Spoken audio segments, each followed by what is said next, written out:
অল্প কিছুক্ষণ পরে উঠে যাচ্ছি নিউ ইয়র্ক সিটির একটি ব্যস্ততম ব্রিজ, নাম হচ্ছে উইলিয়ামসবার্গ ব্রিজ। ব্রুকলিনের সাথে ম্যানহাটনে কানেক্টেড। এই মুহূর্তে আছি ব্রুকলিন। এই যে সামনে দেখা যাচ্ছে ব্রিজ, আর এই ব্রিজটা ক্রস করলেই হচ্ছে ম্যানহাটন, নিউ ইয়র্ক সিটি, যাকে বলা হয় বিশ্বের রাজধানী। তো এই ব্রিজের পাশে আরো দুইটা ব্রিজ আছে, ম্যানহাটন ব্রিজ এবং ব্রুকলিন ব্রিজ। আর এই ব্রিজের অবস্থান হচ্ছে ইস্ট রিভারের উপর। ইস্ট রিভার মানে পূর্ব নদী, আর এই হচ্ছে সেই নদী। তো এই নদীর উপরে অনেকগুলো ব্রিজ আছে। কিছু ব্রিজ ব্রুকলিনের সাথে কানেক্টেড, কিছু কুইন্সের সাথে, আর কিছু আছে ম্যানহাটনের সাথে। তো এই হচ্ছে পুরো ডাউন টাউন নিউ ইয়র্ক সিটির ভিউ।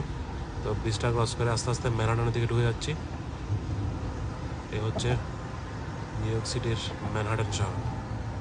তো সবাই শেয়ার করে দেন ভিডিওটা বেশি বেশি করে। পরবর্তীতে আবার দেখা হবে। আজ এ পর্যন্তই। আল্লাহ হাফেজ।